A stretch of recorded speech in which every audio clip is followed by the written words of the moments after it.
la vérité. Après une longue attente, la conversion à l'électrification entre enfin dans sa dernière étape, l'analyse semi-couplée fluide structure de l'aile. Dans cette vidéo, je vais m'appuyer sur les données déjà obtenues dans cette série, notamment le profil aérodynamique, la structure du saumon d'aile, la rugosité de surface, ainsi que le vrillage de l'aile, afin de construire deux types de modèles différents, l'un pour les calculs aérodynamiques et l'autre pour l'analyse des efforts structuraux de l'aile. Grâce à cette approche, nous pouvons évaluer, après la conversion à l'électrification, les charges aérodynamiques appliquées à l'aile ainsi que les déformations correspondantes dans des conditions extrêmes estimées de manière relativement grossière afin de juger si la conception globale de l'aile est cohérente.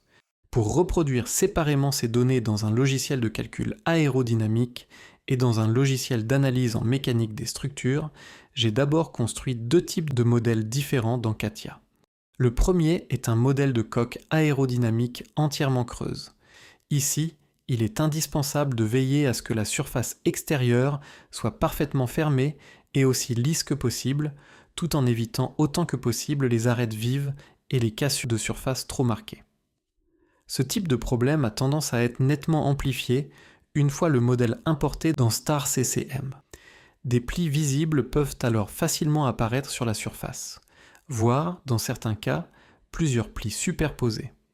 Dans les cas les plus sévères, il devient même impossible de générer un maillage exploitable, sans parler de l'analyse structurelle qui doit suivre. Le second est un modèle structurel avec des supports internes simplifiés, comprenant des poutres de base et des sections. Ici, je n'ai pas adopté une modélisation entièrement volumique. J'ai plutôt privilégié sa fonctionnalité pour l'analyse des efforts structurels. L'avantage de cette approche est assez direct. Elle permet de répondre aux besoins de l'analyse tout en réduisant autant que possible la charge de travail liée à la modélisation. Commençons par le premier modèle, c'est-à-dire le modèle aérodynamique utilisé pour l'analyse CFD. Dans CATIA, j'ai directement utilisé le profil aérodynamique GA 314,5 qui avait déjà été sélectionné auparavant. Après l'importation du profil au moyen d'une macro, il est encore nécessaire d'adoucir correctement le bord de fuite. En effet, si ce bord de fuite est trop aigu, cela peut facilement entraîner des concentrations d'efforts locales excessives pendant le calcul, ce qui risque ensuite d'affecter la stabilité des résultats de simulation. Pour le saumon d'aile, mon approche a été de rendre la transition du bord d'attaque plus douce, l'arrière plus arrondi et la courbure vers l'extérieur légèrement plus importante. L'objectif était de réduire autant que possible l'enroulement de l'écoulement près du bout d'aile. Dans la simulation aérodynamique, on peut observer une zone de basse pression bien marquée à l'arrière du saumon d'aile à des angles d'attaque élevés. Même si la transition reste relativement lisse, j'aimerais encore réduire cette zone davantage. Cependant, dans cette vidéo, je ne comparerai pas les effets des différentes configurations de saumon sur les vortex de bout d'aile, ni n'aborderai leur optimisation. Cette partie sera présentée séparément dans la prochaine vidéo. L'aile a été conçue avec un vrillage de moins 2 degrés au-delà de la section médiane. Cette valeur a été déterminée à partir de mes calculs précédents, et elle permet de réduire dans une certaine mesure le vortex de bout d'aile. Ce vrillage négatif a été obtenu en traitant d'abord la section de bout d'aile sous Python, puis en générant un nouvel ensemble de coordonnées de sections vrillées pour la modélisation. Pour préserver au mieux la géométrie de l'aile, j'ai utilisé un maillage plus fin dans certaines zones locales. Cela a permis de mieux conserver les détails géométriques dans des régions critiques comme le saumon et le bord de fuite. Mais le prix à payer était évident. Le calcul est devenu extrêmement lent. Le lendemain matin, le calcul DMP n'avait terminé qu'un seul angle d'attaque sur les 5 cas représentatifs que j'avais définis. Sur la base des analyses précédentes, ainsi que du compromis entre les performances du moteur et l'autonomie de la batterie, j'ai retenu une vitesse maximale recommandée de 55 mètres par seconde. Pour cette simulation en conditions extrêmes, j'ai toutefois porté la vitesse de l'écoulement à 68 mètres par seconde, soit environ 0,2 Mach. La pression ambiante a été maintenue à la pression atmosphérique standard pendant toute la simulation. En outre, d'après l'analyse précédente de la rugosité de surface, j'ai retenu une rugosité de l'ordre de 5 microns comme condition de paroi rugueuse pour cette simulation. Une fois le calcul terminé, on obtient la distribution complète de pression statique sur la surface de l'aile. J'exporte ensuite ces résultats et les convertis en un fichier CSV lisible par ABAX en préparation de l'analyse structurelle suivante. Ensuite, j'ai affiné le premier modèle afin de construire un modèle destiné à l'analyse structurelle.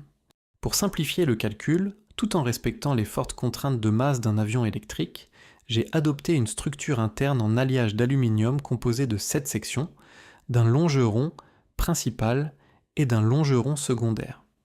L'objectif était de réduire autant que possible la masse de l'aile tout en conservant les exigences minimales de résistance. À ce stade, je n'ai toutefois pas réalisé de comparaison systématique entre différentes configurations internes, de sorte que la structure et la masse ne sont pas encore pleinement optimisées. Dans la configuration actuelle, j'ai utilisé des longerons principal et secondaire en position surélevée, sans les fixer directement au revêtement. Cela réduit légèrement la résistance globale à la déformation, mais rend la modélisation et l'analyse plus directes. Du point de vue de l'agencement structurel, le longeron principal et le longeron secondaire traversent toute la structure interne suivant la corde, tandis que les 7 sections sont ajustées aux peaux supérieures et inférieures afin d'assurer le support de base et le maintien de la forme. Après avoir importé le modèle dans Abaqus par composant, il faut définir plus précisément la configuration du revêtement, des longerons et des différentes sections. Comme la structure est en alliage d'aluminium et que la masse maximale au décollage de l'avion reste inférieure à 600 kg, mon objectif était de maintenir la masse de chaque aile entre 30 et 50 kg. Cependant, ce processus ne consiste pas seulement à réduire la masse. Une fois les charges aérodynamiques appliquées dans des conditions extrêmes, il faut tenir compte à la fois des déformations locales de la surface de l'aile et de la déformation globale de l'aile. Un équilibre doit être trouvé entre les deux. Autrement dit, si l'aile présente des déformations inacceptables sous charge aérodynamique avec l'épaisseur et la configuration actuelle, certains éléments locaux devront être renforcés. En même temps, la masse devra rester aussi faible que possible afin de conserver une marge suffisante pour le système batterie et la charge utile. Après avoir appliqué au revêtement de l'aile les distributions de pression aérodynamique obtenues à différents angles d'attaque, on peut examiner la répartition des efforts et les déformations de la structure actuelle dans ces conditions. Les angles d'attaque retenus sont 0 degrés, 2,5 degrés, 5 degrés, 10 degrés et 14 degrés.